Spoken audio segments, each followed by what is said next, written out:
Welcome in, everybody. Happy Friday. Welcome to the Nick Club Wrestling Happy Hour. I am one half of your host and virtual bartender, Mr. Nick Teodoro. Joining me, as always, is my tag team partner in life, my wife, Miss Nicole. Nicole, what are you having? I am doing my usual Tito's cran and orange juice. Mr. Nick, you need to tell the people what you're drinking and our three things for the show.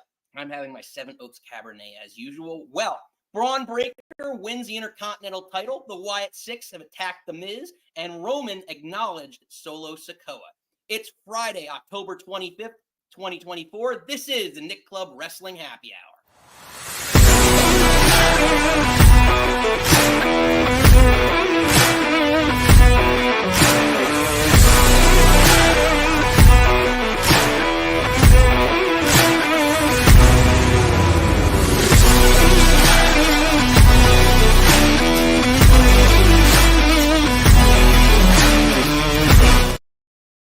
And welcome back. Happy Friday, everybody. If you are new here, we appreciate you coming in. Hit the old like and subscribe. If you are a regular, welcome back in. We are here. You know that we're here every Friday at 6 p.m. Eastern. So let's get to it. We've got a lot to get to. A week's worth of wrestling So much things to cover. But first, we start. It's going to be a fun show. We've got a lot planned. Next week is Halloween. So this is our Nick or Treat special. So we are super excited about that. So we have a little bit of a fun segment on that end. But before we get to that, we open with Nikki News.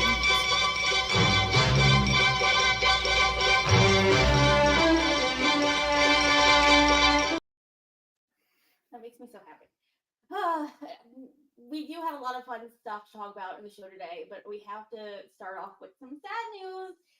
It came out right before Raw went on air that Samantha Irvin is leaving. I think she's an incredible announcer, bringing so much personality and to again, her Chelsea Green did so much and made things feel big.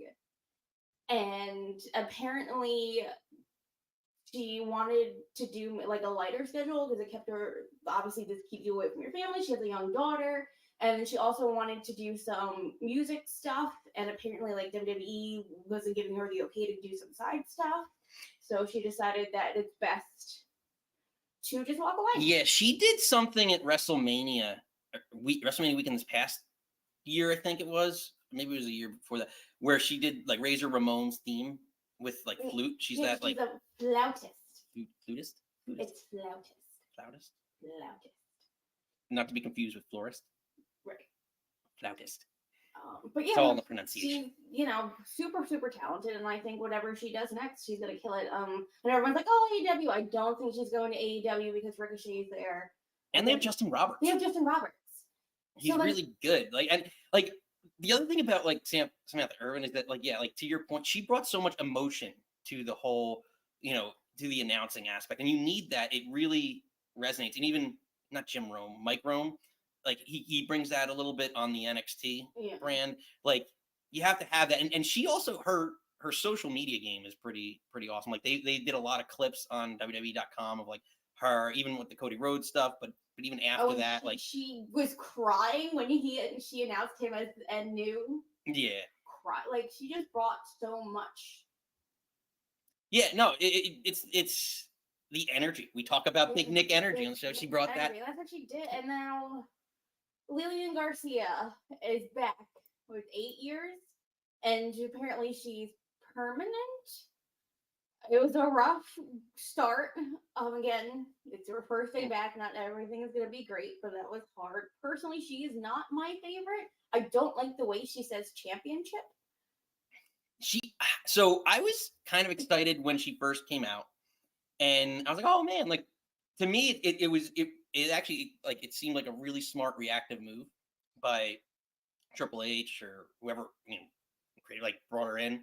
I don't know if it's creative or whatever, but then she got into it, and I was like, I don't remember what I loved about her that much. Like she had some moments. I think she sings incredibly well. Like she did the national anthem. She's been at a few Jet games and done the national anthem. I've heard her live. Like she's got a phenomenal voice. But yeah, to the point where like the announcing, I'm not so sure like how much like I liked her doing like now with the way they do the intro, so many more matches than they used to. I don't know if it's gonna like it doesn't give me the hype that. And then, like, I don't know what notes they gave her because she kept like she was announcing people coming out with people that weren't out there. Like she said when Liv and Raquel came out, and she was like, "I went with Dominic Mysterio," and then like Wade had to be like, "Oh yeah, no, he's not here," because he came out to do the stave at the end of the match. And then it was the same when LWO came out. They announced more people that weren't there. So I'm like, what notes are you giving her? Again, it's her first day back. I get it's gonna be rough, but like it was rough.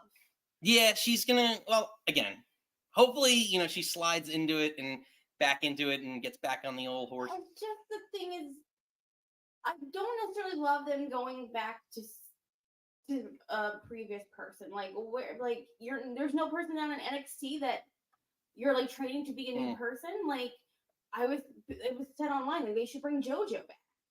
Yeah, But there's probably the same thing with Samantha, so she's not gonna be with the kids, and her kids are young.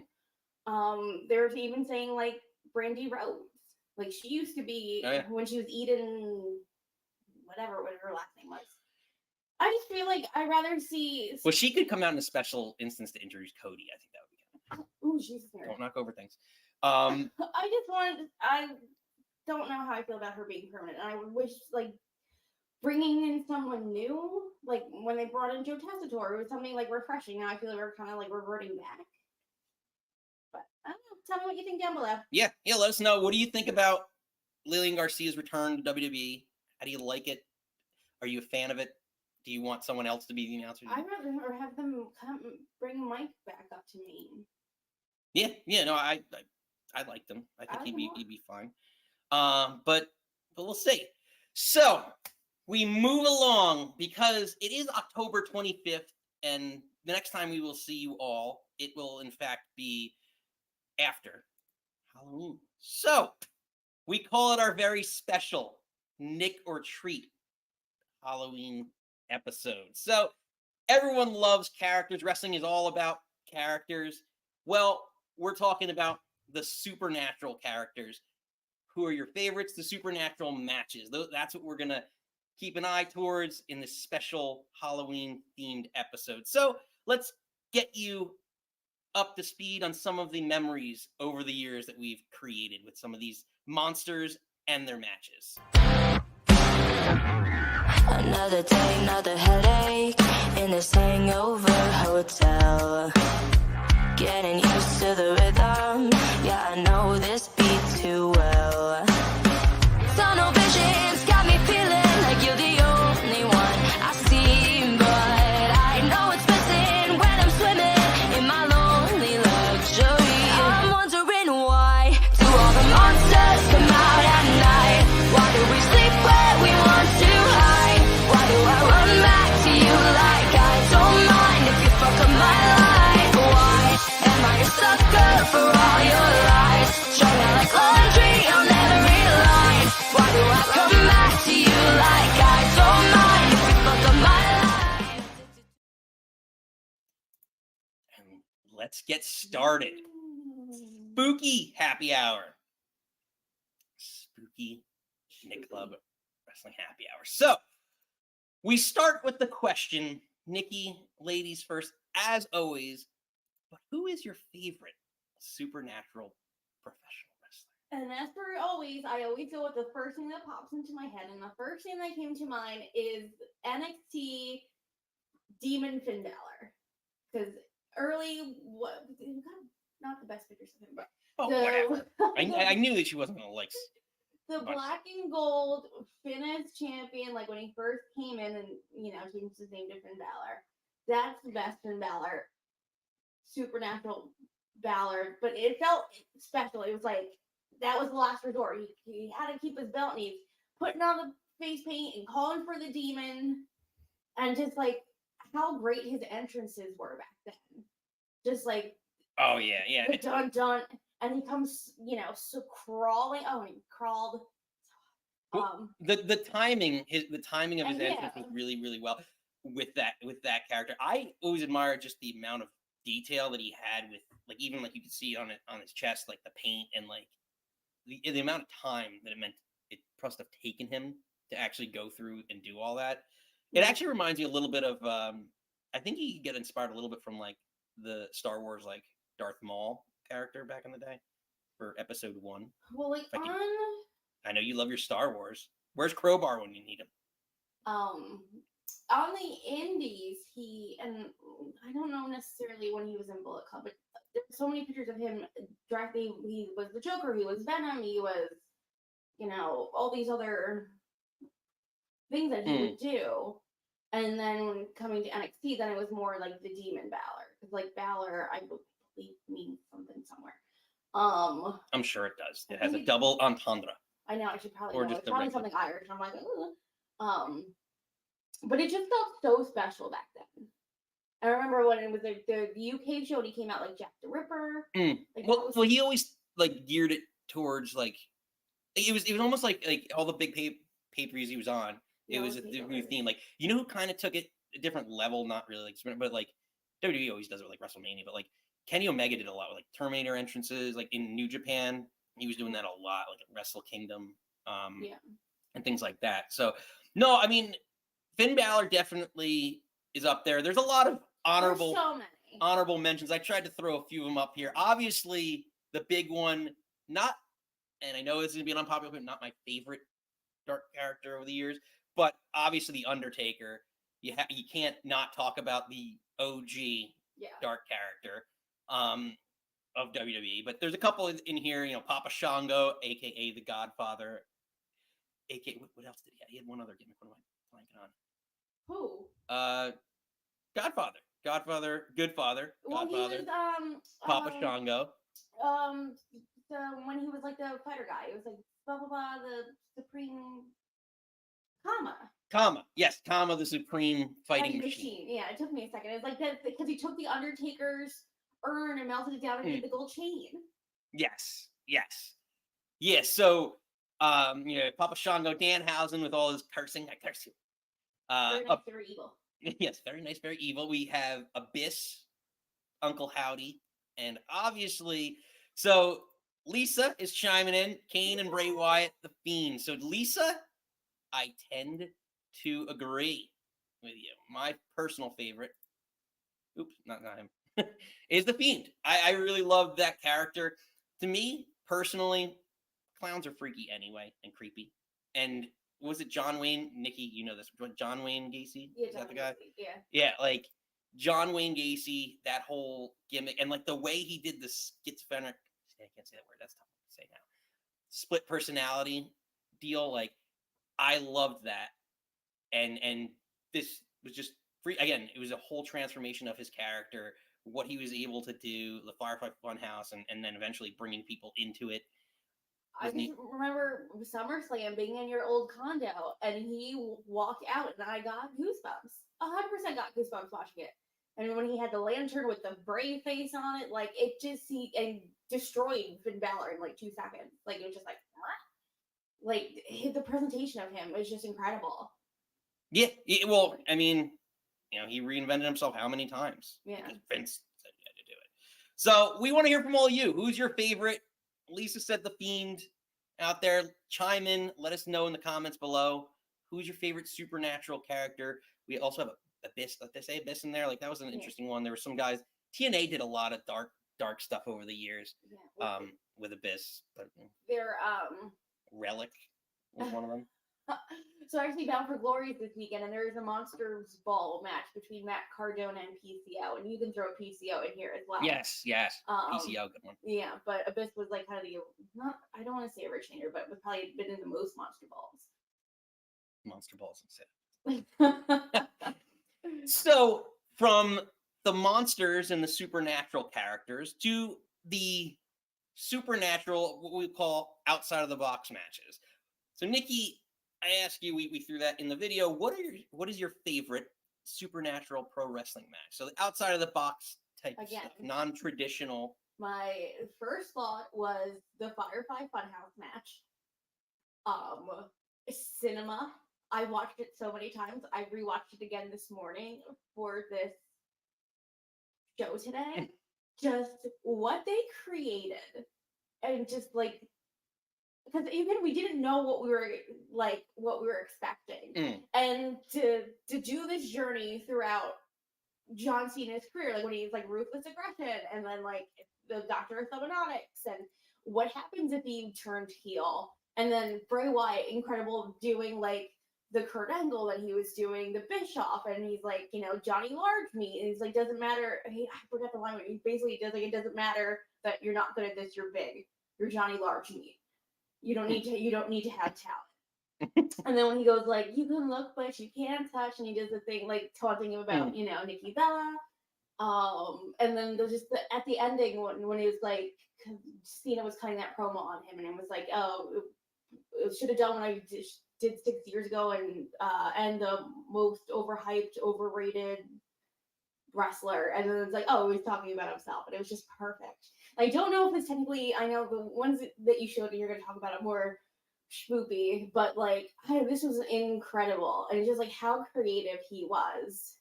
Yeah, no, it was very well done. Like, I liked a lot of like Bray Wyatt, the character, the Fiend character, was a lot of breaking of the fourth wall type stuff.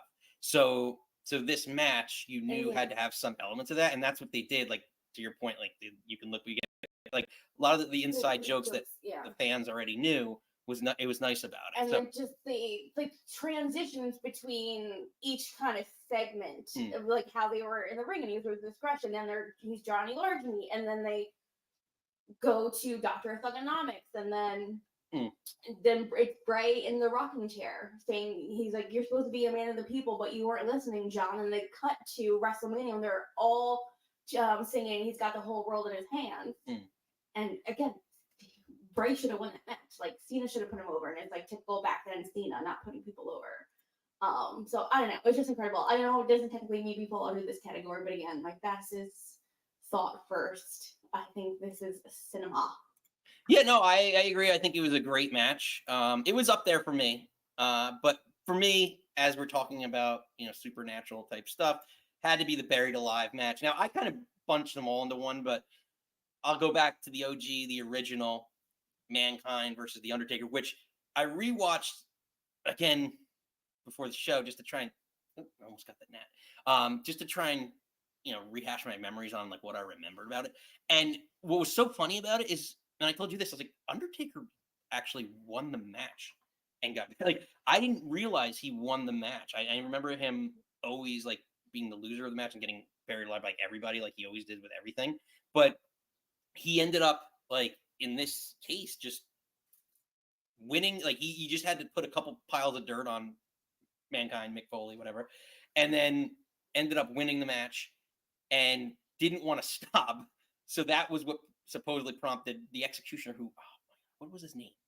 Because I forget his other character. Like he was somebody who's I don't big remember. to do, but Steven. Yeah, no, Steven's gonna chime in on that one. But like the Execution came out, hit him with the shovel, and then they basically bury the Undertaker alive, and everyone's all excited. And lightning bolt hits like it always does, whether it's casket match or whatever it may be. It's the, oh my god, the tombstone, and Undertaker's hand comes up, and you just know it's far from over. So to me, that was my favorite. Buried Alive was always pretty neat over the years, and he just always found a way to kind of, same thing with the Undertaker. Like again, he was the original dark character. Yeah. They always found a way to recreate him and reincarnate him. I remember when I was talking about this, obviously I said Firefly Funhouse first, but the other one, obviously, casket match. And I was thinking like old school Undertaker, like original Undertaker, when he was an Undertaker, and you saw him building the casket for like Kamala, and they literally had to like nail Kamala in there. Like, yeah, that was a lot of fun. Yeah. Like, I mean, you want to just hammer things. As a kid, I don't know why. It's like the dumbest thing, but like I just wanted to just hit things with a hammer. I was like, oh, that's cool. That seemed pretty easy. Okay. I don't know. Just things that amuse you as a child. But we want to hear from all you. What was your favorite supernatural pro wrestling match? Was it Buried Alive? Was it the casket match? Was it the Firefly Funhouse match? Was it Final Deletion? Was it Ultimate Deletion? No. I think there was a couple. I think Final Deletion was all the Matt Hardy stuff. Yeah. Insigne Benjamin and the lawnmower. Or do you like the boiler room brawl? Yeah. When Paul Bearer turns on the Undertaker? I watched that match recently. Yeah, let us know. We want to hear from all you. But this was our fun little segue in to the Halloween spirit for all of you, the Halloweenites. Is that a For thing? all those who celebrate. Yeah, all those who celebrate, which we know a lot of listeners on the show, including Lisa, fan of the Fiend, big time Halloween fans. So that was our little Halloween Nick or Treat special, but the theme goes on, Nikki, as we go into Monday Night Raw and our takeaways for Monday Night Raw. So we open, and one of our big three, our old friend, Uncle Howdy, is back again, saving us. I just have one question, Nikki. When things go wrong and there's something strange in the neighborhood, Who are you going to call? the Wyatt Sicks.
No ghost.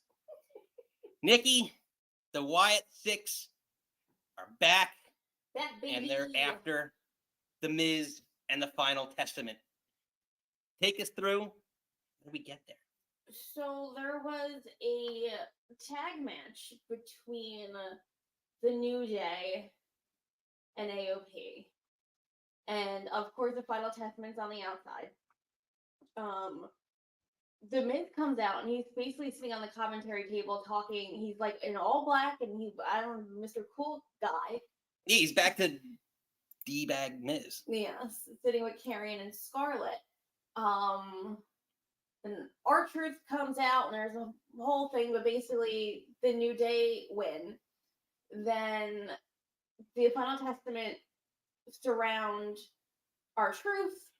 Yeah, because R-Truth fends off Miz, or like goes to fight Miz, and it creates all this distraction that ultimately leads to the roll-up. Right. Oop, go ahead. Sorry. So they start beating up Truth. Kofi wants to go down, because this is a separate thing, but like Kofi wants to go down and save him, and Woods is like, no, like we got our title shot, like we have to worry about the tag belts, like let's go. And then the lights go out. Lights come back on. The Wyatts are around the ring, and then Nikki's on the top rope, and then Nikki starts it off, and she goes flying into Scarlett. They all beat up each other. They fight to the back. They do like, I don't know, they pick up Loomis and just like throw him onto people. I think it looks more painful on him than it does when he fell on AOP. Yeah, well, yeah, it was. Yeah. Like this spot was really crazy. Like, because like Test Tour's talking about like this is their signature powerbomb, which is a pop-up powerbomb. But yeah, like it was interesting because like AOP gets, I don't know how like weak they look in this, because Rowan takes them out originally. And I think I have the picture here. Like Rowan does a crossbody to take them both out, which I'm like, okay, both these guys are close to 300 pounds, and I know Rowan's a big dude, but he's not that like done. But I guess we want to make him like a monster, or whatever. And then then they do the powerbomb. I guess they're just kind of chasing them away, right? Like moving them back. So then again, go on. They go out through the crowd. And then it cuts to the ring, and you see Miz in the middle of the ring, kind of like he was like hunched down, and then he kind of notices that like the Wyatt are gone. So then he starts to stand up, like, oh, like I'm good, like they didn't get me. And then you see Uncle Howdy kind of come into the background, and then Paul Ellering pushes Miz out the way, and then he does the mandible claw to Paul Ellering. Which I'm wondering if this is just a way of like evening the odds, because as a manager he'll be there, and the Wyatts don't have a manager. Yeah, it just feels like this is the first night that really Miz seems to be with the Final Testament, and then like Paul Ellering is just like already protecting him. Like I don't know, it's just weird, like quick. That is an interesting take on it. I didn't think about it like that. Yeah, like so I guess like, I posed the question. Sorry to cut you off, but like, how do you feel about the Wyatt Sicks and the Miz Final Testament feuding? Like, did you want the Wyatt Sicks? Did you want this to be the Wyatt Sicks next feud? Are you okay with it being maybe a step stool, so to speak, to another feud? Because to me, like, again, there's groups you have to build up, but the Final Testament haven't been built up at all. Same with American Made, So like, are they just running roughshod through all this? Because after the match, you do see a backstage segment with Miz and Karrion Kross, and he's packing up his stuff ready to leave, and then AOP basically blocks him in. He's like, good luck with the Wyatts. I'm done. He's like, nope, you're not done yet, and we have to create a plan. So I guess, do you like it? Like, to me, there is history with Bo being on B Team supporting Miz. So there is that history of like, he's used people in the past, and maybe that's what they're going to. But did you want to see the Wyatts working on another group, like leading towards something else, or do you feel like this just kind of fills the time being? Like Halloween, it's Halloween, right? Like, this is the Halloween special. Like, this is their time to really shine, and it should be nice to kind of build something up. And I don't think the Final Testament hasn't won shit. So what are we building up? So is that why they're fighting them? Because they're a group that the Wyatts can beat. Again, I mean, like, yeah, well, same thing with American Made. Like, you just put American Made together. It seems like then the Final Testament was together a lot longer. Yeah, they're not doing it. I don't know. I don't know. What do you all think? Do you like this feud? Do you think this is the right step? And the other question is now, I mean, this is going to obviously be a feud now, but they're talking about a plan. What's next for Final Testament and the Miz? Because the Miz says, we need a plan. I get the feeling with this group, because without the Miz, I don't think this happens. But I think the fact that the Miz is there, it'll be a little bit more of an even fight than it was with American Made, if that makes sense. What do you mean? Like, they swept American Made. They won all the matches, right? Like, yeah, they're going to do that again. I think that there's a shot that the Final Testament get over a little bit on it, because American Made, remember, I don't think they beat up Bo. They beat up Bo the one time, and the Wyatts came out anyway. I don't think they ever I don't remember a single situation where they were getting over on them as a group, or even on Bo individually. It was like every time the Wyatts got over. So I think there's going to be something with that. Miz is a Hall of Famer. I think he's a main event. He's main event at WrestleMania. He's a main eventer. I think there's something that they're not just going to let him go out weak. And also, R-Truth is in this too. So where does R-Truth fall in this whole thing? Because he's been technically feuding with the Miz, and this is kind of the reason behind all this. I don't know. It's just the thing that I'm worried about when what happened with Bray. It's like, your first chapter is incredible. The reveal, all the spoopy stuff to get us to the reveal, and now it's like, all right, where do you go? And it makes me nervous. Because it's like, Final Testament is low card. Yeah, they are. And poor Karrion Kross, because I do like him, and I think he has a lot of potential, but he's doing this devil's advocate gimmick now that just, I'm not really sure, like where it's going. I just keep reminding myself of Sean O'Hare. Seems that Miz also came back to life after being eaten by zombies. So did apparently Chad Gable, because Chad Gable cannot be killed. Remember that. That's also that was such a terrible match. Which one? The lumberjacks were zombies. I don't remember. It was a pandemic era match. Oh, that makes sense. It was Miz and Damian Priest. Okay. Yeah, that sounds about right. Like something they would just try out. But it was some Netflix, was a Netflix movie or a rock movie? It was promoting some zombie movie. Yeah, I'm not sure. Again, a lot happened during the pandemic that, a lot of interesting programming, a lot of bad programming. Yeah. So we move along on Raw to our main event of the evening, which ended up being the Intercontinental title on the line once again. Jimmy Uso, nope, did it. Oh, I knew it. I almost made it clear. Main event: Jey Uso defending the Intercontinental title against former Intercontinental champion Bron Breakker. So, in what was, in Halloween theme, I would call it a thriller.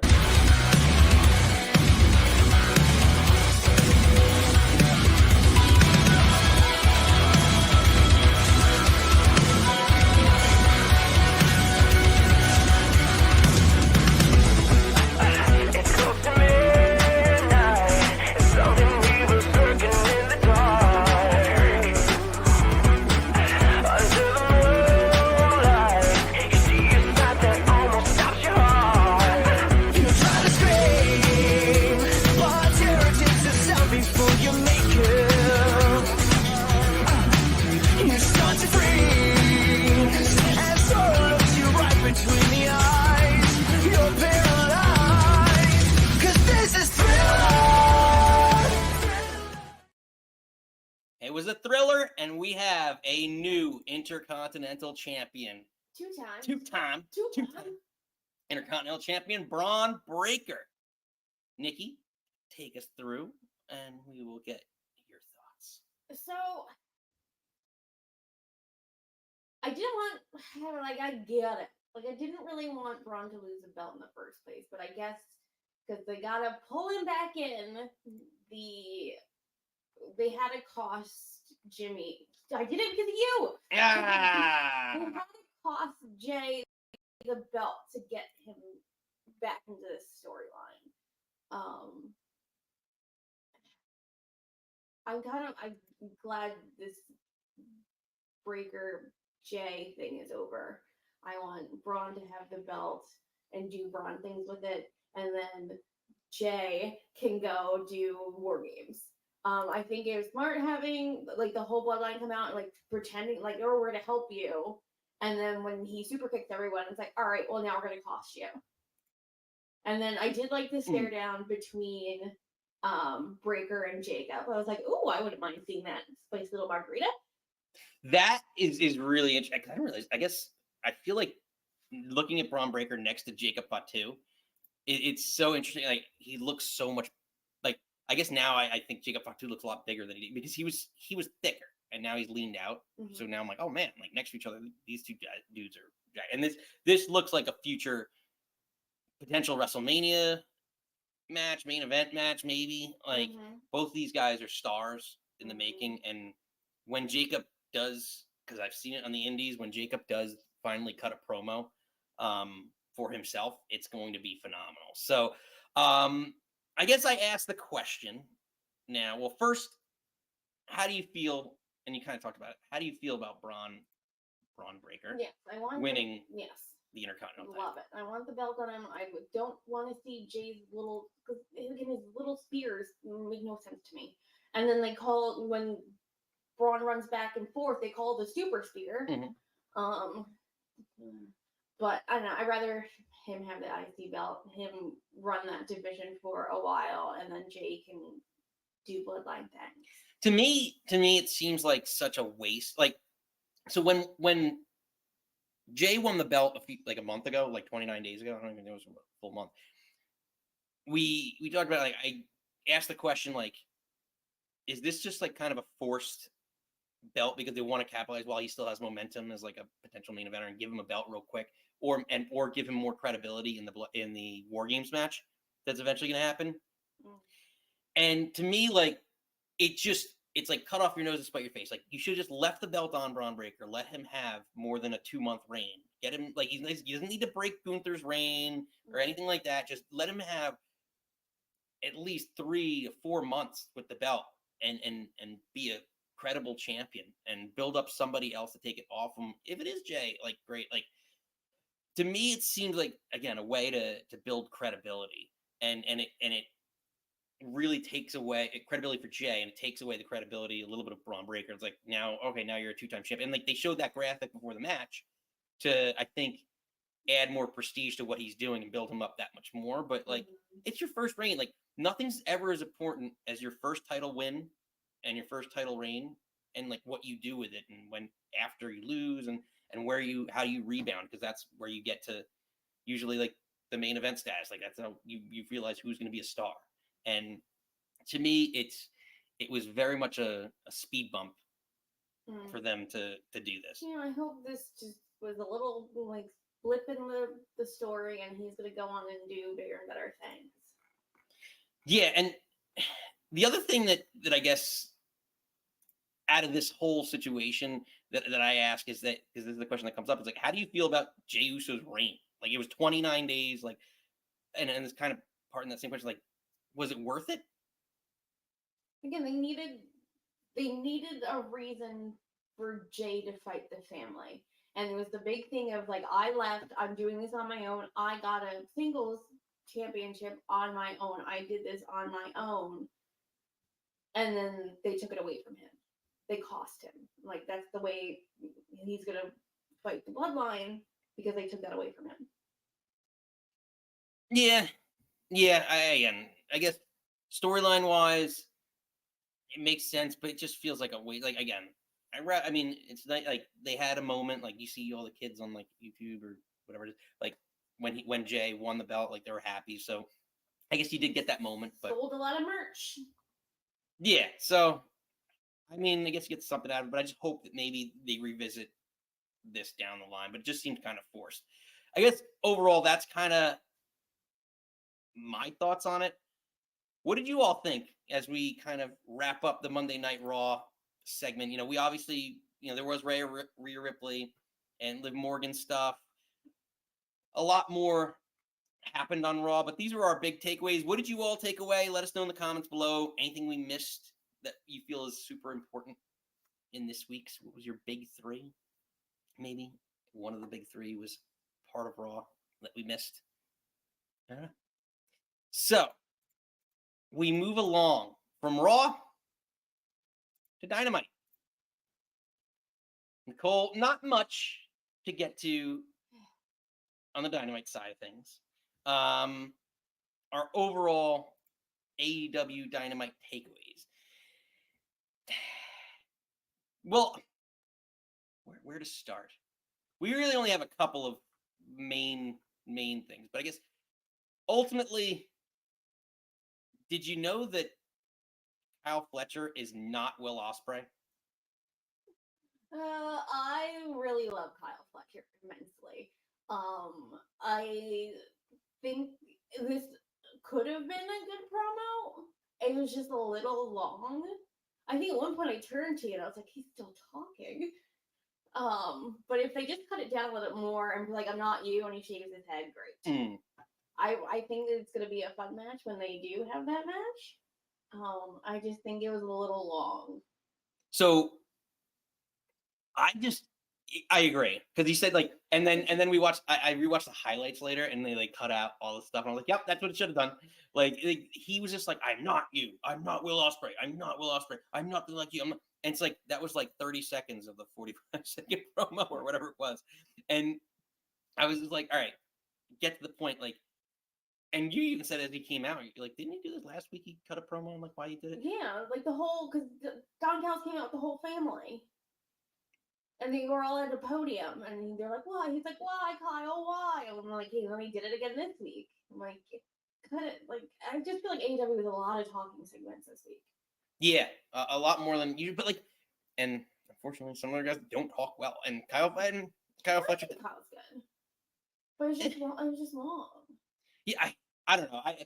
I think this feud could be so much more, and it should be around a belt, and it's not going to be. That could help Fletcher, because again, it's not going to do anything for Ospreay. But you could make a star out of, Kyle Fletcher, or a bigger star out of Kyle Fletcher than what he is.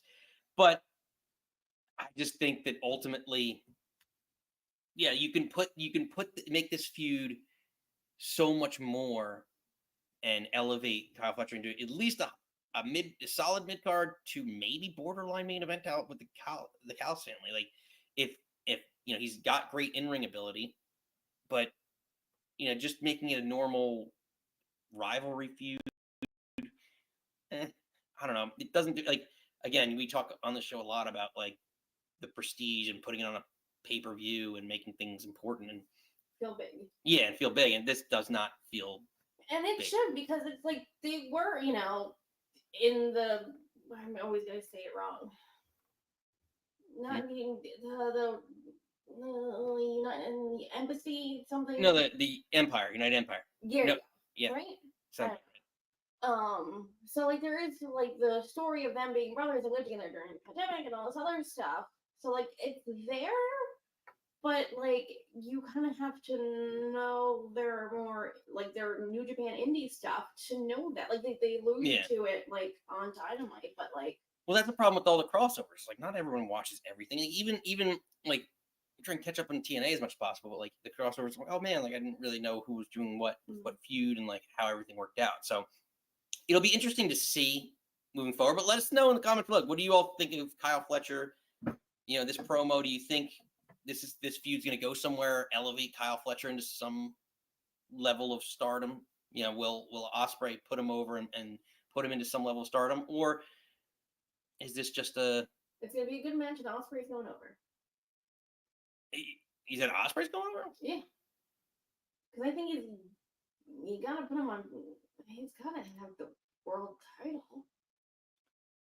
Would he? Is he gonna be the one? I don't know. You have to build him up first, but like, I don't like. I want someone like Will to take the belt off Mox, not like Darby. Yeah. And like, that's the way they're going. And like, well, they're gonna make Darby like Sting. Darby's gonna be like the Sting because again, we're not gonna touch on it that much. I know it's a big storyline, but like, again, Mox and the new BCC took out at the end of the show. They basically took out more of the AEW roster as usual. So like, again, Darby Allin, I think Cassidy, right? Yeah, I think because we talked about that. I think that's gonna be the vocal point. So maybe it is OC taking it off, but I think OC is gonna get serious. But I think we need a couple more weeks for that, and then we'll kind of do a whole. Yeah, but I think Cassie's not winning, so I think he's just kind of a transitional opponent for Mox to keep building him up. Yeah. So ultimately, that is kind of what I see. So moving on to what we thought was the other big takeaway. Listen, thanks, guys. We have he is the Nueve. Chris Jericho is now, the learning tree is now a 9-time world champion. I don't know how many Ring of Honor titles he's done. This is his second. Okay, so it's just the second one. But Chris Jericho, with a little help from his friends, Big Bill. What do they call him? The Redwood? Yeah. I almost called him the Oak. With help from Big Bill, wins the Ring of Honor World Title. Big Bill basically gives a choke slam to Mark Briscoe through 2 tables. Remind me, a la Big Show back in the day. Paul White spinning choke slam. And a lot of craziness in this match. Broken ladders, what you'd expect from a ring, like basically a Briscoe match. But overall, at the end of the night, we do see Chris Jericho as the Ring of Honor World Champion. So, Nikki, I know you're opinionated about this. How do you feel about Chris Jericho being Ring of Honor World Champion? Two times. I hate it. I hate it. I hate it. I hate it. I hate it. I hate it so much. I know we're supposed to hate it. I know we're supposed to hate him. I don't like it. I don't like him anywhere near Mark. I don't like, and again, obviously Mark is okay with it. I don't like him bringing up Jey. I think it's kind of too soon. It made me feel icky. But obviously I'm assuming Mark gave the okay that we can do, like you can say that. I didn't like it. I don't know what Tony Khan's doing with ROH. ROH doesn't feel important at all. It seems like it's like NXT, but without any publicity or any. Like you have to have Honor Club to basically watch it. But I don't know, like Athena's in Ring of Honor. Yeah, she's such a great talent. She's having this like historic reign because they don't do anything with ROH.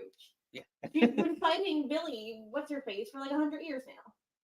So again, to me. So there's two things, just to play devil's advocate here, because it is the Halloween episode. At least like Mark Briscoe, great feel good moment being the world champion. I think if the goal is to at least keep some eyes on whatever you're doing at Ring of Honor, Jericho is still a name. He still does that for the belt. But again, the first time around, I think he helped it out a little bit, but not as much. So I don't know that this is going to do anything. Again, we've talked about this a million times over. There's too many belts in AEW. I don't know that second time around it's going to do anything. I just think it elevates the learning tree stable, whatever he's calling it, a little bit more, because it's like, oh, this is what Jericho does, and this is the next group of his cronies. So the other aspect of this. Oh, what do you have? No, because I want to know what your next question is, and I can always go back to my point. Basically, it's on Mark Briscoe. So what are your thoughts on Mark Briscoe and where he goes from here? Because I know you love him, and he cuts some fun promos. The conglomeration, the word of the day, Renee. I don't know. He's been on Dynamite regularly. Like again, I don't really watch ROH, so I don't know how much he's been showing up there. But it's like he's more of a Dynamite guy. I don't know. There's just too many people and too many people not doing anything. It's hard because I feel like he said he's never going to tag again, right? I thought he said that a while ago. Probably. And so, which I get. Probably do the same thing if I'm in the same situation, right? But then, so that leaves you two options, at least in AEW. You do trios, which no one cares about trios anyway. Or you become a single star. And I think they tried to do it. They put the belt on him, and we're seeing like, yeah, he's fun. He's entertaining. But to carry a show, carry a brand, I don't think Mark Briscoe is that guy. He's probably a mid-card talent on most shows at best as a singles person. And that's where it kind of leaves us. And it's like, all right. Then he's just going to be in the big tag matches with the conglomeration, basically. Yeah. And that's his group. And he'll just kind of be there. Get a second OC, kind of run with him. We'll get a conglomeration, but. Yeah. I think ultimately that's probably what happens. Or do you think this is going to. Well, because again, it's just like, is there going to be a rematch for Mark to get the belt back? But then at the end, Murder Grandpa came out. So it's like, all right, well, is that the next? The Ishii or Suzuki? I don't remember. It's one of them. But yes. Anyway, another Japanese guy came out, and no, it's Murder Grandpa. Or is it the Pip? Which one? I don't remember which one it is. I'm blanking on it. But regardless, they set up the next feud for Jericho. Right. So ultimately, what do you all think? Do you like Chris Jericho as a Ring of Honor champion? Do you think the Ring of Honor brand is just kind of fading out? Yeah, that's it. But also, my point I wanted to go back to was like, Jericho, again, this is like his bazillionth stable in AEW. Has he gotten anybody over? Nobody from the inner circle is over. Half of them are gone. You haven't seen Ortiz. Santana's back in TNA, and then Hager left. Like, I hope Big Bill. Big Bill, I think, has got the most potential in that whole grouping. I don't know what Jericho's doing. I'm so tired of him. He needs to take a break. I can't miss you if you don't leave. And he's always on TV. He's got a stable that's doing nothing. Again, a 4-month feud with Hook and did nothing for Hook. Well, Hook won the FTW belt. You're not beating anybody. You should be in your career. Again, Chris Jericho still puts on great matches. I get it. I know, Chris. We got it. he's not elevating anybody. He needs to go away for a little bit. I mean, he's not going to go away if he's champion. El Champion. I know, it sucks because I love Chris Jericho. Like, old school Chris Jericho. Like, every time we rewatch stuff, I was like, oh, I love Chris Jericho. Steven with a good one. Funny that Bill was in a stable where you can't teach. He said you can't teach that, and now he's in a stable that teaches. Oh, Steven, that's hysterical. That's such a great observation. I don't know.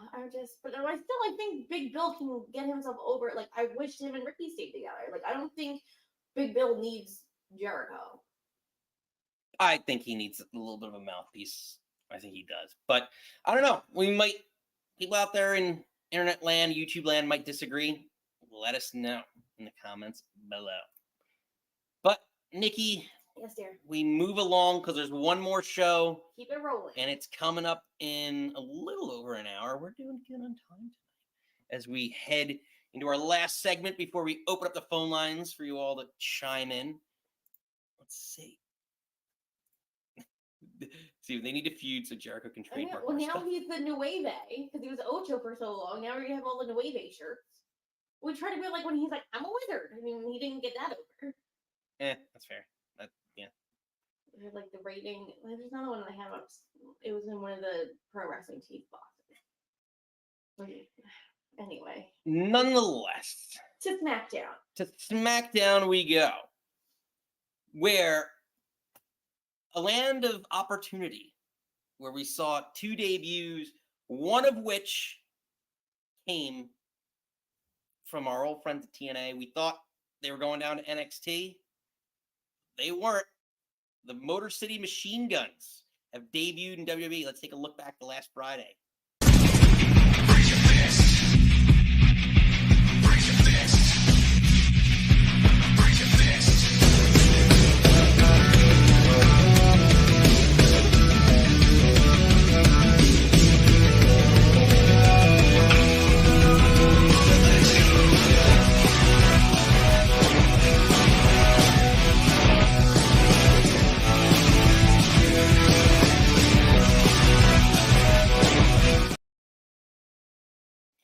Nikki, raise your fist for the Motor City Machine Guns.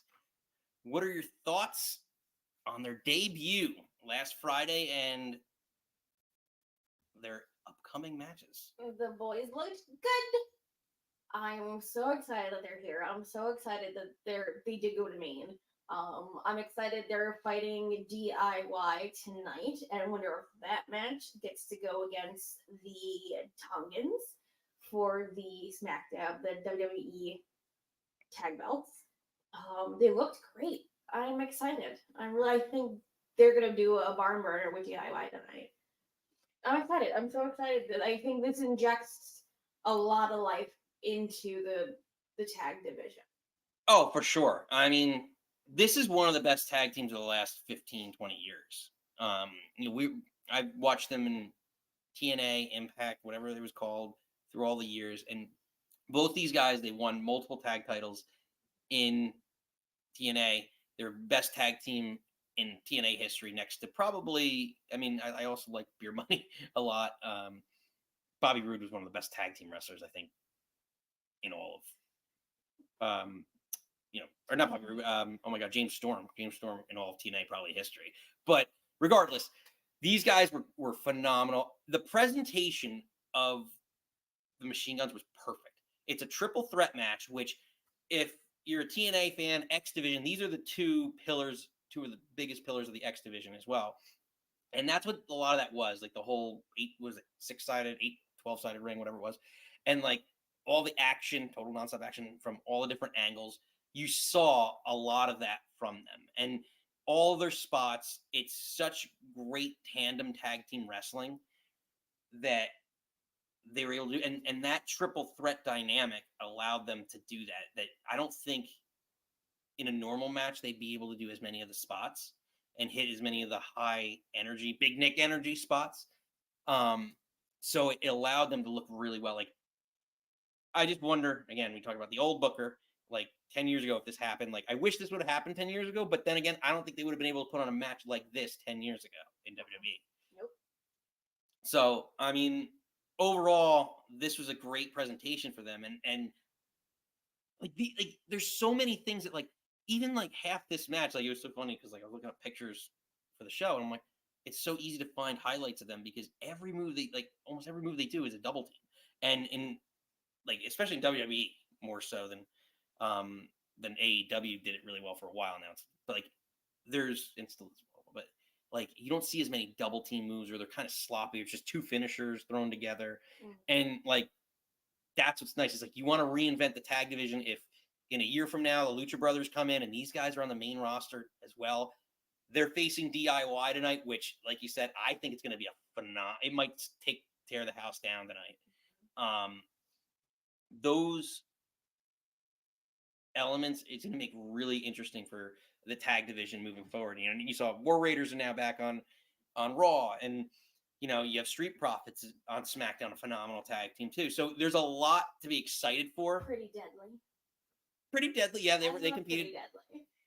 You need that tag team to take a loss. We all have our job, but I love them. But yeah, so overall, again, I thought a great presentation. The sky is the limit for these two. How did you all let us know in the comments below? What did you all think of the Machine Guns debut? Did you like how they were presented? Do you think there was more that we couldn't do anything, but that the creative team could have done to present them well, or is that just an A presentation for them? The other question I have about this is, well, it's more of a yes or no, but do they win the tag titles in this tournament? I'm going to go with yes. I think they will lose them before Survivor Series. So I think no one's going to have any belts going into, maybe Jay caught, I want to, same kind of with Bron Breakker. I don't really love that he won because there was the interference, but he still did hit his finisher. So maybe Jay or Jimmy or Roman will get involved. Ooh, that's an interesting take because Jay got screwed by the Bloodline. So if the tag match, well, no, because he gave the belt to what's his name, Camacho. Yeah, Pangalo. It's God has the belt. So yeah, could he then come back and say that you guys screwed me, so I'm going to screw you, belt for belt, eye for an eye type deal, and that's how he gets in. And yeah, maybe the Guns. But see, to me, it would be pretty momentous, right? They come in, they win this tournament, and then they go right through the Bloodline, which is supposed to be the dominant faction in all of wrestling right now, and to win the belts. It would be a hell of a push. I just don't know if I could see that. You know what I mean? I don't know if I could see that happening because it's just not as traditional. And Triple H is more of a traditionalist. I don't see him giving a quick push to a belt, even in the tag division. But I don't know. I have maybe a unique opinion or different opinion than most. What do you all think? Do you want to see the Guns win the belts this round, this go around, or do you want to see them kind of build up towards it? I think you put the belts on them. I mean, it would be nice. I mean, I would still love to see them in DIY, do a couple matches together. The feuds between those two would be. Yeah. Well, then they. Iconic. And then you just have DIY chase the Guns. Yeah. I mean, but again, I don't know. We talk about this all the time. We argue about this, is it too soon for certain things? And I just feel like it might be too soon for the Guns to win the belt. Give them a couple wins, let them come short of the belt, like they do most newcomers. I think they did with Lyra, right? When Lyra came up, and same thing. Just let them cook for a little bit. She hasn't been on TV. Lyra, yeah. She got married. That might be why. I thought they just got engaged. Oh, maybe it was engaged. I was like, that'll be it. Well, yeah, never mind. Well, we move along to the other debut, which was actually, not that one, Meta 4, coming up from NXT. It's the Meta 2. Meta 2, oh, whoops. No, because so there's in the NXT faction there is 4 of them. It's Last Legend, Shakara Jackson, Noam Dar, who's currently out injured, and then Ora Mensa. So it's just the 2 of them. They call themselves the Meta 2. Whether they're all together, it's the Meta 4. Math is hard. It is. But the rumor on the sheets is that they want to bring the Meta 4 up to main. They already know Noam Dar. He's been on main before. Class. They want to see if they can hang, if the Shakara and Lash can hang on main. So this is basically kind of like their tryout period, and I think they're killing it. So I wouldn't be surprised eventually when Noam's back, that all 4 of them are going to be together. Meta 2, not Meta 4. Gotta change that up. But I guess that's the question I want to ask you all. Is like, now they're getting a trial run on the main roster. What is the potential for Meta 2? So last Friday, Lash Legend had an absolute, I thought, a phenomenal showing in this whole match. That really, I was like, with Piper Niven. Yes. So it's 2 of the bigger gals having an incredible match. And where she did the lash extension on her, and it was just unbelievable. So looking at this and seeing the match, and then seeing what they did on Raw and in NXT as a tag team, I think they have a tremendous amount of future. You're going to see them on main. Like the same thing with the Unholy Union. I didn't know much about from their NXT days, and they came up, and they're a good tag team. These 2 are a good tag team, but I think Lash Legend can be a absolute major star. So because this move got me thinking, and just again, she's tall, muscular, phenomenal, powerful. Can Lash Legend be a bigger star than Jade Cargill? Because I think there's some potential there. After seeing her in the ring and what she did, her character in NXT, the little bit that I've seen of it, her interactions even with like Trick Williams and things like that, she has a lot of personality, which Jade has a lot of personality too. But here's the thing. She spent years down in NXT training. Mm-hmm. And that extra training with Shawn Michaels, that whole group, might be enough that she's ahead of the curve than Jade, who skipped NXT, right? So I think she can. I have a feeling, and I love Jade, and I think Jade could be a megastar, but after seeing the way that Lash Legend has come along, I think she could be a megastar. She has a better pump kick. Yeah. Oh, yeah. Yeah, I think she's... I think the term bicycle kick. Oh, whatever. The big kick they all do. I can see it. I know I can get where you're coming from. It depends if they push her like they push Jade, then yes, because she's better in the ring. Yeah. She's and she. I think you told me she's an ex-basketball player, right? Yeah, I believe she used to be in the WNBA. Yeah, I think the athleticism's there, the personality and the flair seems to be there. So I'm pretty excited for what she can be on the main roster. So really exciting to see. I think the women's division is getting another boost. It's tremendously talented on the main roster. Mm-hmm. And we're just going to see a lot of really, really talented breakout stars. And there's still people that are going to come back that are main attractions, like Becky Lynch, like Charlotte, that we haven't seen yet. So I'm super excited for the women's division moving forward. There's a tremendous amount of potential, but really, really exciting time for wrestling. So, Nikki, our final takeaway for this week as we go into SmackDown. We mentioned it, and it happened. Roman Reigns, in a way, he acknowledged Solo Sikoa. All he's asking is for a little respect. Damn it.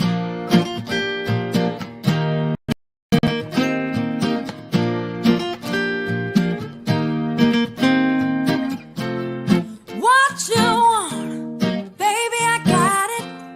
What you need, you know I got it.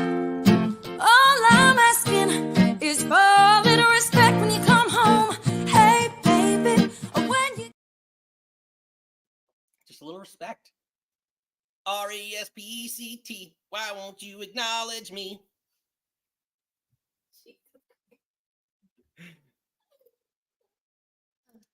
So Roman Reigns, as we go into SmackDown tonight, he acknowledges Solo to some extent. He says, I acknowledge you, but he will not acknowledge him as his tribal chief. Just wants to be acknowledged. Just acknowledge the guy. Tribal chief. Honestly, I think this is the best Solo sounded on the mic. Like him and Jey at the beginning of the night, and then him and Roman at the end of the night. Like, I think it's the best he sounded. Like, I don't know if he's just maybe more comfortable being in the ring with them, but like sometimes he was cutting promos on Cody, like they weren't good. This he had like a little personality. Yeah, no, he's come a long way, because I remember like we're like, he doesn't even talk. I remember Rock was talking about like the singing the national anthem, and everyone laughed because like he never talks, and now it's like, oh well, he's talking well. He's come leaps and bounds because he has to. But yeah, so he comes out and basically says like, you just have to acknowledge me, and he's like, that's all you want? I'll acknowledge you.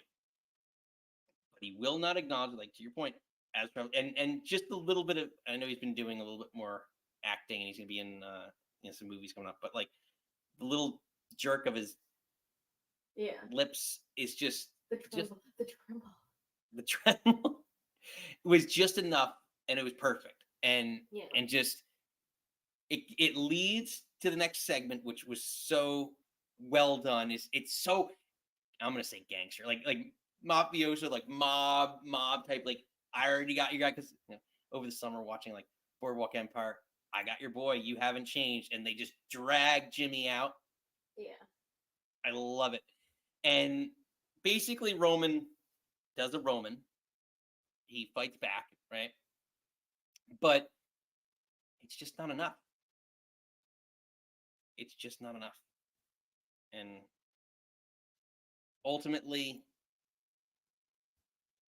Jacob comes in, helps out. He gets taken out and eventually gets a solo spike, which hit the old Samoan spike on the like if you haven't yet. I'm not going to do the drop yet. We'll wait. But he's left laying. Yep. So a lot of questions as we move along into the next stage of the Bloodline saga. So we saw what happened on Raw. We talked about it earlier. They costed Jey the world title. Now, previous Friday, they took out Roman. They took out Jimmy. So my question is, when does Jey join the fight? Is this enough for Jey to join the fight against the Bloodline? We don't have much time before War Games. You got a month. Maybe tonight. Also, they're filming. Since they're going to be in Saudi Arabia, they are recording next week's tonight. So it's like back-to-back Smackdowns. So it's pre-taped next week.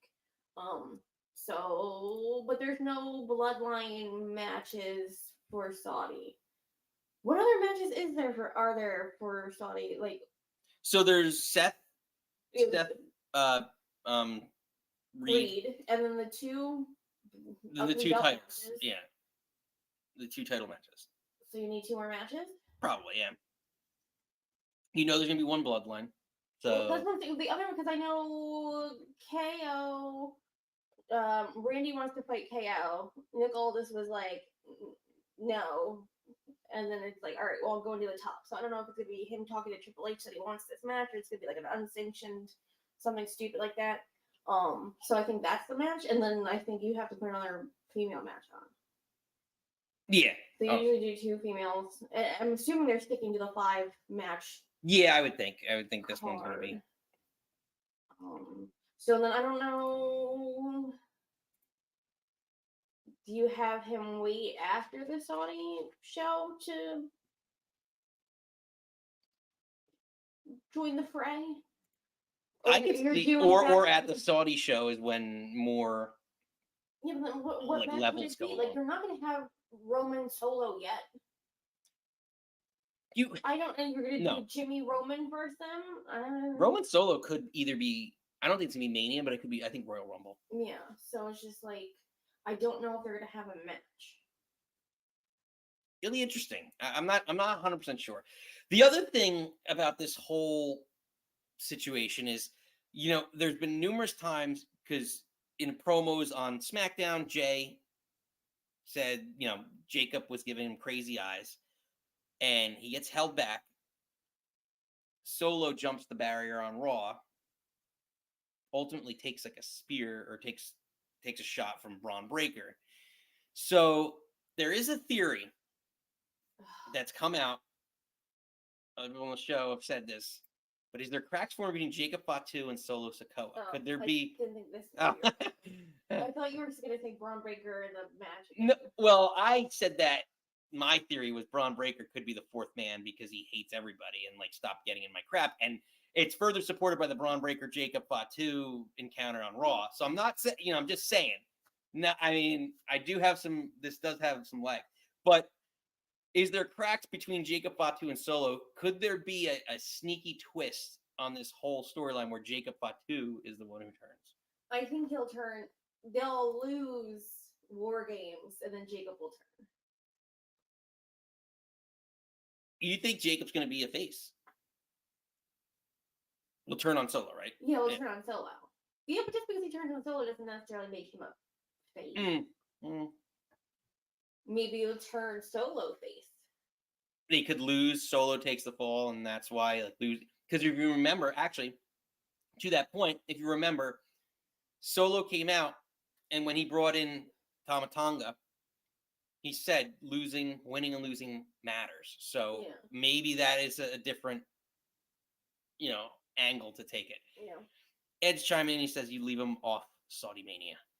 Yeah, I think you leave the Bloodline off. So I don't know. Do you have then Jey come tonight, and maybe that's like there's a big schmoz, and that's why you don't have him on the Saudi show? Would it be easier to bring him up because you basically film 2 weeks worth of stuff when everyone's together if they're not going to Saudi? Yeah, it would be interesting. I'm not sure. Not 100% sure. So the other question that I do have, and the last question is before we open up the phone lines for everybody here is, plainly put, how did Jimmy and Roman respond? Tonight, you expect them to come back. Is tonight more of the same? They're outnumbered? Or do they get some sort of reinforcement from somebody else on maybe the SmackDown roster, or just maybe he gets a steel chair or some sort of weapon, a steel ulafala to the face. But to even the odds to just keep this going just enough. Yeah, so are they getting it beat down again, and then Jey comes out from the crowd and saves them, and then they come back together that way. Because then technically they would still be outnumbered, but at least it levels the odds a little bit. I'm still, because they again alluded last week when Roman was like, "Oh, if the wise man were here, this would already be situated. Like he would fix this." And then Cody did his promo when he was like, "Oh, a wise man told me they're sprinkling the little seeds. I want Paul Heyman to be like Nick Fury and bring everyone together again." Yeah, if you love each other, stop it, come together. All they need to do, they're just waiting on Jimmy. They're waiting on Jey right now. All they need to do. Sometimes, Nikki, it took us a little while to find each other. Sometimes love isn't always on time. On the line. Love isn't always on time.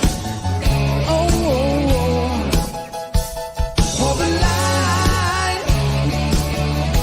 Love isn't always on time.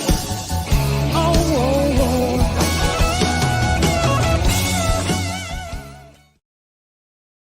Hit the old Samoan spike on the like. That song was stuck in my head all last weekend because of you. Now it's going to be stuck in my head again. Well, hold on. Well, I'll get something else. We haven't used the drop in a while. Hit the old Samoan spike on the like, or Solo Sikoa is going to hit it.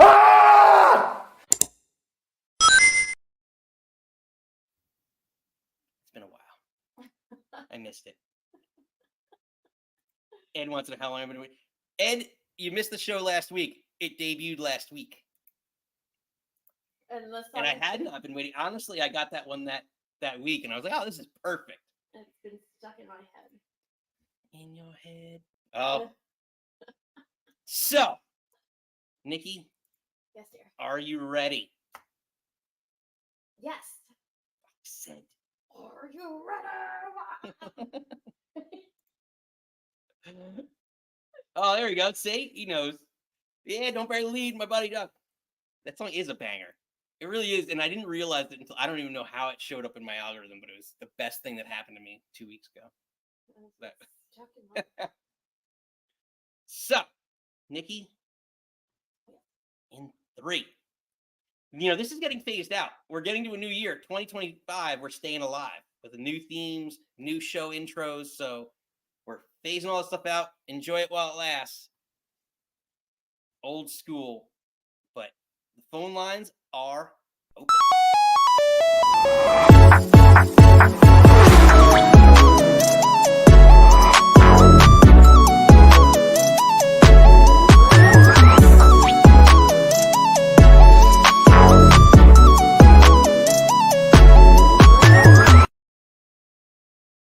All right. So we're getting ready because this weekend is actually Bound for Glory in TNA. So, and if you know, Joe Hendry is challenging for the TNA World Title. Yeah, Nick Nemeth. I believe in Joe Hendry. I don't think he's gonna win, but he should. But I don't think he is. He may not. He probably won't. Real quick. You wanted to shout this out at the beginning. Oh, yes, I forgot. So, big shout out to our friends, AJ Caprio, Integrated Pain Management. They are a sponsor of our show here. Big supporter of the show. If you all know, it's going to be part of Nikki's news segment, but I completely forgot because it's not really Nikki's news result. If you read online, JBL just recently came out with a tweet that he is making a comeback. He's making a comeback because of our friends, in part because of our friends at Integrated Pain Management. So check out JBL's Twitter. Check out his comeback journey. We are super excited to see what happens, see what's next for our friends there. A lot of our friends have come by way of, our friend Tony, our friend Crowbar, a lot of these guys. So we love them all. Yep. We love AJ for being a huge supporter and Integrated Pain Management for being a huge supporter of the show. So, So shout out to AJ.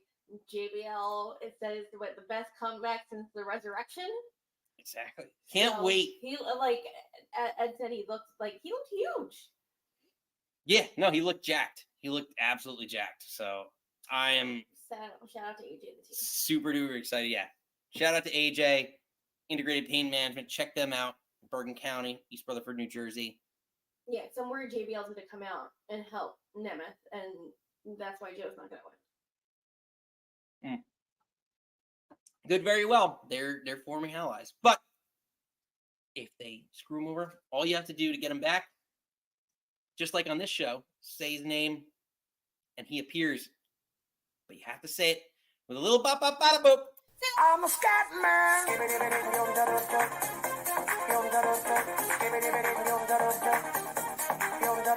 a scat man.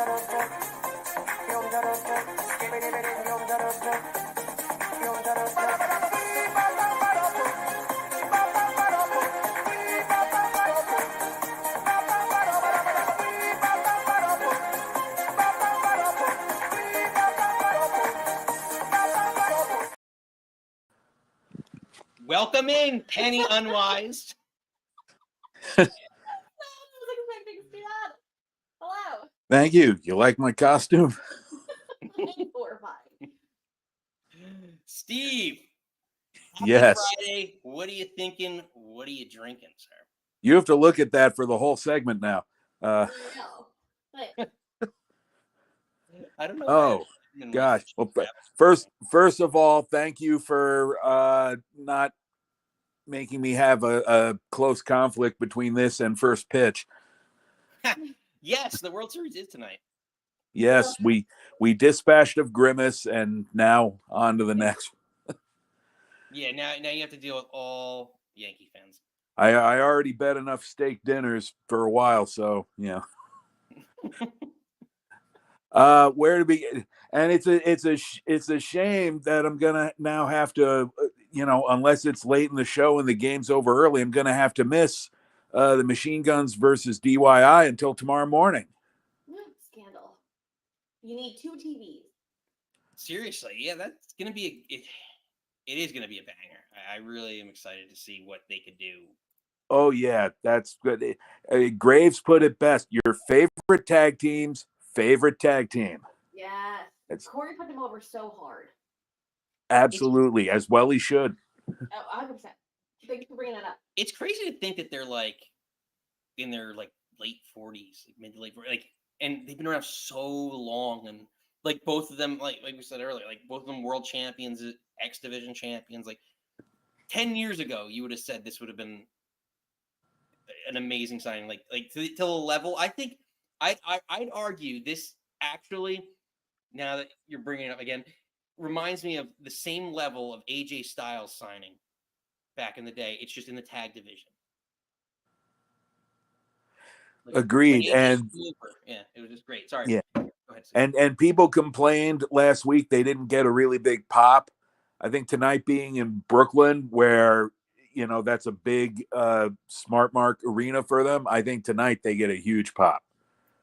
I also think they didn't get a huge pop because I don't like their intro music. Like Nick played it like over his video. Like I'm not a huge fan of it, and I think it's a lot with whoever makes Def Rebel or whoever makes WWE music now is just so bad at it. And like the Tron didn't come up right away as Motor City Machine Gun. So if you don't know who they are, there was nothing to tell you who they were. So I kind of blame like the music a little bit for and the Tron not telling you who this is. Get excited. Well, also you do have a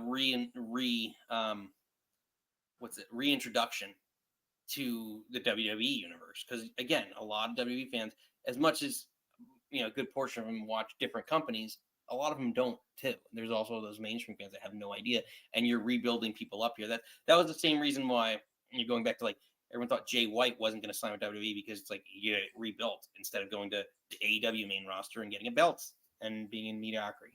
But anyway, go on. I digress. Steve, what else you got? I didn't mean to cut you. It's going to be fantastic.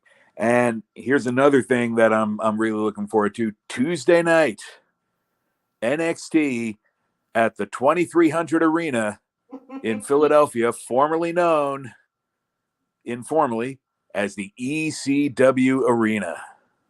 Yes, what's funny is that they were just in Philly for Raw, but I guess you have so many brands, you can't really like.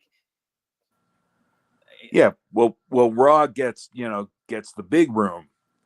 Yeah, of course.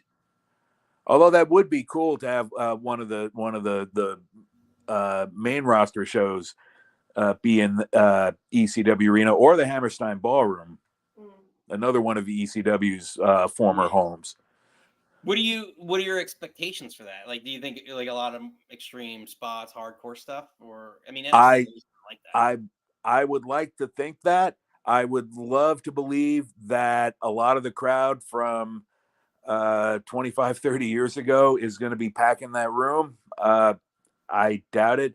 I heard that Bubba Ray, Bully Ray, whatever he's going to go by now on WWE television, is going to be at least around for some of the festivities. I can't imagine him not making an on-air appearance. Well, he'll go by. I would think he goes by Bubba, because that was what his for WWE purposes. Yeah, that makes sense.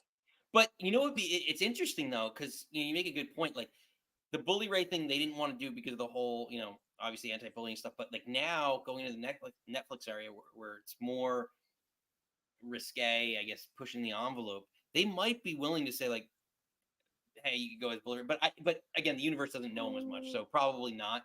But it would be nice to see. I always wanted to see that character when he returned, but he never. No, because he was Bubba in ECW, then WWE, and then he changed it to Bully when he went to TNA. Right. Yeah, but that was arguably. So I don't think he uses TNA like. No, he's going to be Bubba, but like I always wanted to see, because when he first came back with Devon back in whatever that was, like 2016. Yeah, like they were talking about bringing the bully character in, but because of the anti-bullying stuff, it never worked out. And even Bubba talked about this on his podcast where he says like, you know, it would have been a whole storyline where like, you know, I get my comeuppance, but I learn a lesson and all this stuff. But yeah, it would always, that character was great in TNA, and I always thought that it deserved a run in another bigger company that never got it. So I digress. Anyway, Steve, sorry about that. Yeah, no, it's okay.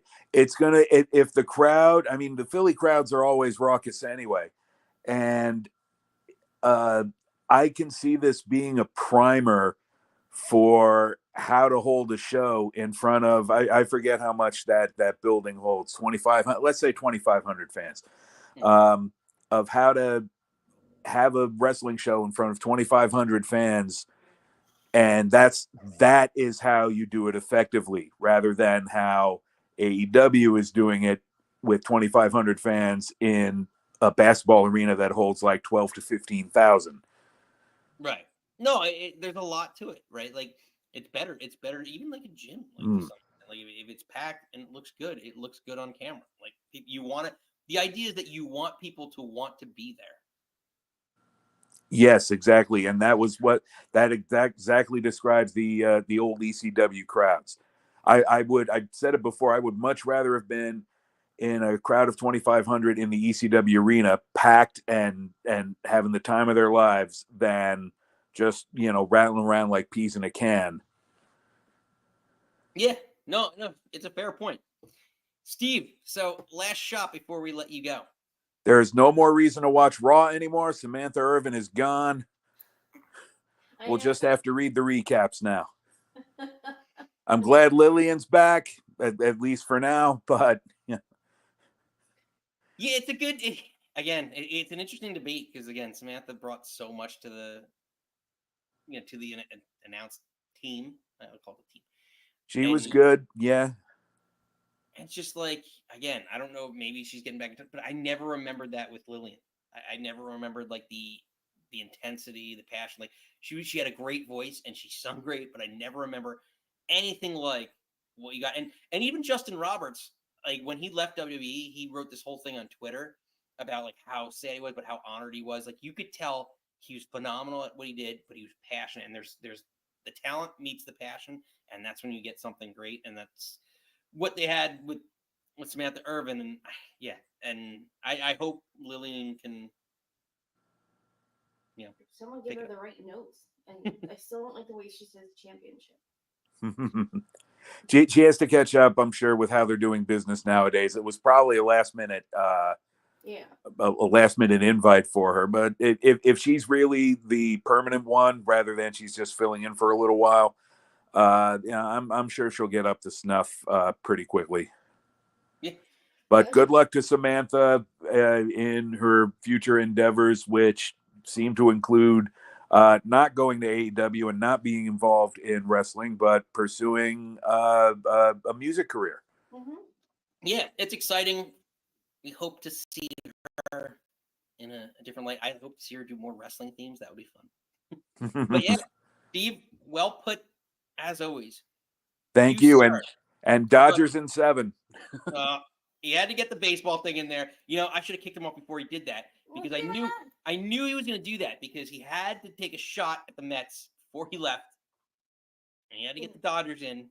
Can I just say one thing, kind of going off what Steven said about them being at the old ECW arena? So they moved NXT because obviously with the I'm not going into it, but the election. So they moving NXT to Wednesdays, and I think because it's obviously going head to head with AEW, I think it's smart to give it a hook, give it a gimmick. Like we're at the ECW arena. I think they're gonna throw people at that show. I think there is gonna be some hardcore matches. I think it's pretty smart on WWE's part. It's like, oh, we have to move our night. This is gonna bring you in to watch our show because that nostalgia thing. Yeah, we like that thing. Watch our thing. Well, it's also again businesses that have been in business. That's tough to say. For 30 plus, 40 plus years that know how, it's a machine. It's like certain things, like I said the other day, like football, the Pittsburgh Steelers are just a machine, and They're a football machine, and they just killed the Jets. But I digress. We move on. We have another caller. It's been a while since we've seen him. I want to know. I know what's in his head, but we want to know what's in his head. Let's hear him.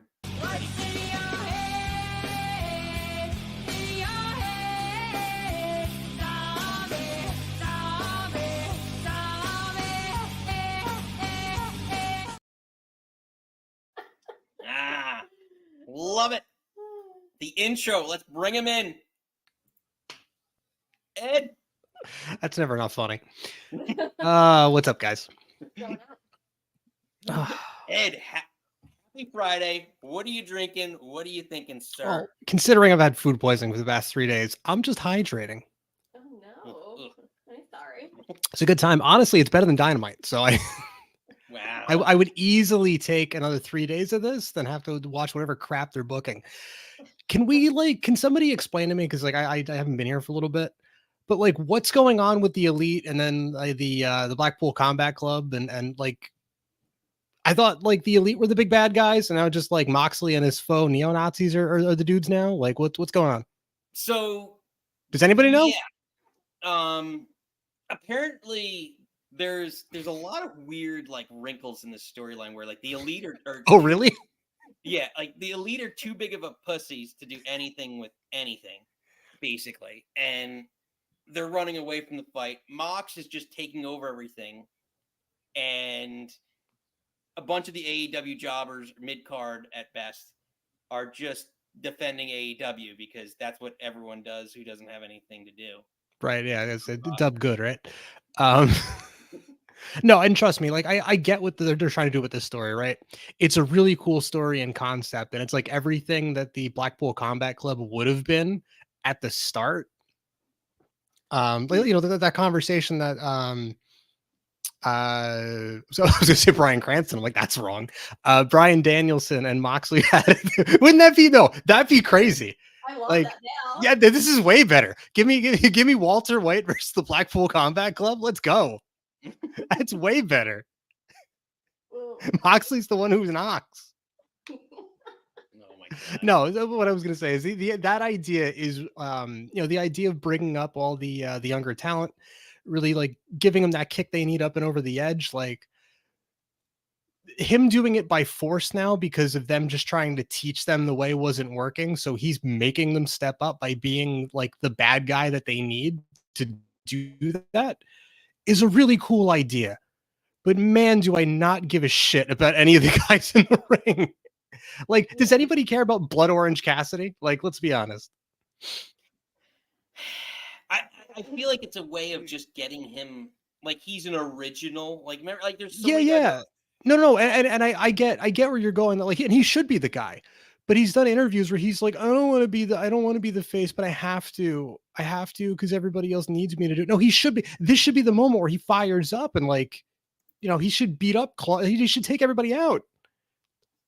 I'm hoping with them taking out Chuck Taylor, like the end when he's like mysterious face. I'm hoping, and there was like all the kind of things of like, you need to get serious, like Jerry Lynn telling him to get serious, Garcia. So it's just like, Yeah. Is this gonna be the catalyst that are like, all right, I'm gonna put my big boy pants on? Yeah, I mean, they could have done it without yeah, that's going to be the moment, but it feels a little lame. I feel like they could have done this a little better. Story of their life. I mean, and I was going to say too, I kind of agree. I don't know if you guys saw Bully Ray had said something on Busted Open Radio where he was like, wouldn't it be cool if this was like House of Black doing this instead of Blackpool Combat Club? And I was like, oh, that's new. That's interesting. Well, it's interesting because to the point where, like, as we're talking about Halloween, you know, like they were dominant on Dynamite. They're right? dominant. Yeah, I mean, they're dominant all the time. They just beat up a bunch of geeks. Like, right. I heard they beat up Death Pirate or something. Yeah, like could this have been, you know, that group taking over, you know, more of a dark, like I always thought that, I know that they're kind of like worthless now. I hate to say it, but like Dark Order should probably be like minions for them in some fashion because Yeah, like anyway. Like what a waste. I'm so sorry to cut you off, but like what a waste with Preston Vance. like, holy crap, they built this guy up like he was, he was Brody Jr.'s favorite wrestler and all this other stuff. They built him up to high heaven and then just did nothing with him. And now he's, I don't know, I got nothing to say because I don't know where he is. I haven't seen him on TV. He was with Andrade's group for a little bit. They were. I'm pretty sure all three of us were part of Andrade's group at one point. Man, They were calling him the Para, which is like, no, don't call him that. But then obviously Andrade left. The assistant guy's gone. The group is no more. Who got Preston Vance in the divorce? Roosh, maybe? I don't know. I think with the -1 got Preston Vance. Hey, I'm here for it. Honestly, because I was gonna bring up like, what are your guys' biggest wrestling what ifs? Honestly, I'm thinking maybe change the Blackpool Combat Club to the Baldpool Combat Club. Just have everybody shave their heads. Be good. Then does Pac have to shave his head? Yeah, dude, bald Pac. Let's go. What? Come on, like Will Ospreay shaves his head? No, dude, he's gonna shave his head like Cesaro and Moxley are. Look at how cathartic he is right now, shaving his head to his ugly ass. He is not ugly. How dare you? Much to Nikki's dismay. He should. If you have long hair, like he has good hair. There's no point to shave it, and he's gonna look stupid with a crew cut. I'm telling you right now, stupid. I did see. Go ahead, sorry. Cut for life, he's gonna look stupid. He's gonna. I wouldn't be shocked if in 6 months he's got a mask on because he looks dumb with the crew cut. No, he's gonna keep shaving it like a. You should get the Kurt Angle wig with the headgear. Yes. Yeah, I honestly. He should take all. Yeah, like did Kurt Angle take his old shavings? Is that what he did, or he just got a wig? I have no idea, but I loved it. Yeah, like take all his hair that was in the ring. It's like he put it in a bag and he just put it on his head in patches. I'm here for it, honestly. No, honestly, I want Kyle Fletcher with like wig of his own old hair. Listen, we have to get him over somehow, right? Look at that, perfect. No, none of that's good. Like he was on EW with RJ City, and RJ asked him about his haircuts. He's like, "Yeah, I have dumb haircuts all the time." He's like, "I'll continue to have stupid haircuts." Oh, I love that. I love that he's here for it. Yeah, no, he says he's like, I just grew this out because I could. And now he shaved it out. I'm here for it. Look at that. That'll cost you $20 at a sport club. Or you can go to Kyle Fletcher for free. It's fine. Yeah. Or you can go to the Don Callis family and simply join the cult. I'm pretty sure we've been in the Don Callis family too. Like, what's going on with those guys? You mean what is he called? Drew Fool McIntyre? What do they call him? Did you say Jewel McIntyre? Fool McIntyre, yeah. Like, I don't know. I don't remember Roosh being, I guess, like you said, everyone's in the family. That he traded Roosh and Lance Archer, but then I haven't seen Jake with Roosh. Like, that makes no sense. And then all of a sudden, he's got the Wolverine, Brian Cage. I mean, that I'm here for because they don't do anything with that guy, which I don't understand. Like, I don't understand how this guy's had like tryouts everywhere and nobody can make that guy a star. Like, the guy's roided out of his mind. Like, honestly, I would love to see a tag team between like him and like Stem Cell TRT JBL now. Like, that guy looks incredible. That guy looks like a fucking world beater. Like, well, I imagine it'd be something like an Ultimate Warrior like match back in the day, where like Ultimate Warrior like Randy Savage match, where like you just know one guy, like they're both in good shape or look like in like phenomenal shape, and then after like 30 seconds, you're like, oh, one's in a lot better shape than the other person. Oh, one guy's actually good at his job. The other guy just has a lot of roids and coke. Oh, wait, that was both of them. Both of them did that. Randy just hit it back. Yeah. Randy just had the big sunglasses on. No, not for nothing. I know the last time I was on, we talked about what was going on with the Wyatt Sicks and whether or not the it was going to be Final Testament or whatever. Listen, I don't know if you guys saw the little promo that was online with Karrion Kross just looking dead at the camera and he's just yelling at Bo Dallas. I'm here for it. He was just staring down the camera and he was like, "Listen, I don't know if you were going for Miz or if you were going for Paul Ellering, But Paul Ellering is your family. Like, he was a guy that was going up and down the road with your family before you were born. So and that's how you do him? He's like, no, this is your ass. Like, he was pissed. Oh, cool. We'll have to look at. Yeah, I'm like, they're doing like they're letting this guy be him. And not that I wanted to drop whatever the gimmick was with the Final Testament, but I think that's the problem, right? What's their gimmick? Yeah, like, are they spooky? Are they not supposed to be spooky? Are they spooky light? Wait, Final Testament or Wyatt's? No, Final Testament. Sorry. Final Testament's like I think it's Sean O'Hare, like the devil's advocate gimmick, is what Karrion Kross is doing. Yeah, that it is now. Yeah, and I just don't know, like, and now maybe that's the way to write him off. But like now, like Paul Ellering's role in that was just like, what the hell is he here for? I'm glad I'm not the only one that thought that. Like, he popped up and I was like, oh, cool. Oh, he's just there with a white glove. Okay. Yeah, and I was like, okay, like, and then now you have Scar. So like last Monday, I think was just taking him out of the picture. So now it's gonna be even odds. Like, unless you were gonna, which would have been a nice way to introduce Alexa Bliss if you were going to introduce her to the family. Like, that would have been a way to do it. Yeah, you're not wrong. Might still be like he might if in the event they bring him back, because now I feel like Paul Ellering's not coming back. But I don't know.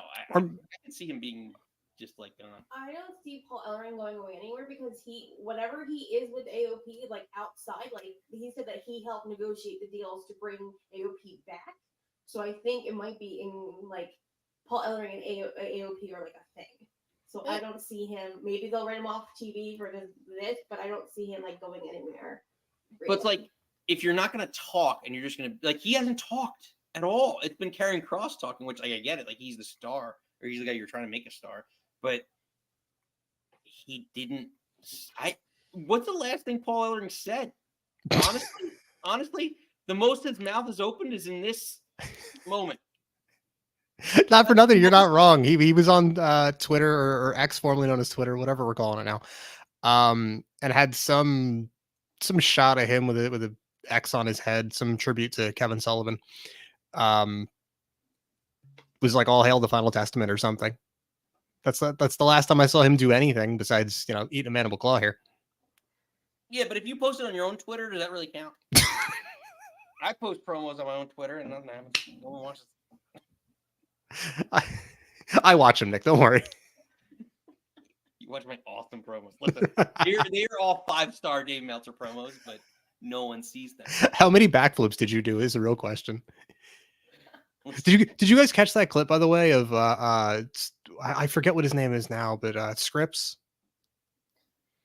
Yeah, Reggie. Yeah. Yeah, he's Reggie, and he goes by like his real-ish name on the indies. Yeah. It's Reggie and Jack Evans, and Jack Evans is doing like a 450. Is doing a springboard 450 nothing into Reggie doing a bunch of backflips and then hits a diamond cutter.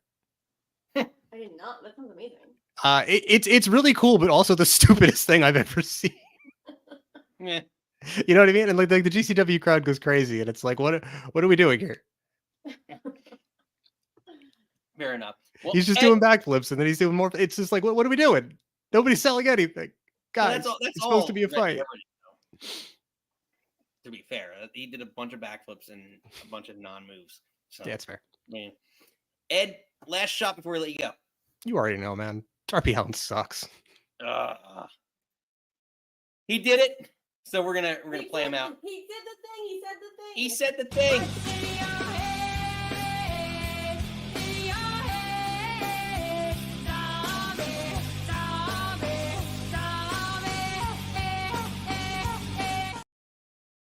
He's just living rent free in his head. Oh, God. Unbelievable. Well, it's been a fun one. Yep, you got 15 minutes to SmackDown. Take your dog out, take yourself out, get some snacky snacks. And get ready for Machine Guns versus DIY. And we got, actually, it's Carmelo and also Andrade, like 17. Give two shits about this feud that's been going on for 5,000 years and it's not going to get over. We got Bloodline stuff. Maybe more interesting on that end. Acknowledge me. You got to find out if you're down with Get out with LPP, yeah, you know me. Get out with LPP, yeah, you know me. Get out with LPP, yeah, you know me. Who's down with LPP? Every last on me. Get out. we're going to find out who's down with him. Sooner or later, it's going to happen. Yep. But it's been a fun one. As Nikki said, get your snacks, get everything ready. We will take you out the only way we know how, because we don't know how to take you out, so we let somebody else do it. With our not-so CCO, Triple H. Thought we had a spectacular event tonight. Very excited that so far everybody seems to have come out unscathed, banged up, bumps and bruises, but nobody seriously injured, which I always hold my breath on these events. You want to see people have the best outing that they can possibly have and make memories, but do it safely. And we were able to do that tonight. Able to do it. It's like 4 weeks without an incident, so that's Love a it. plus. Love it, love it, love it. So get ready. It's been a fun one. We are back here next Friday, 6 p.m. Eastern time, whatever that is for you. We appreciate you for joining us. Till next time, you do not have to go home. But you can't stay here. Bye.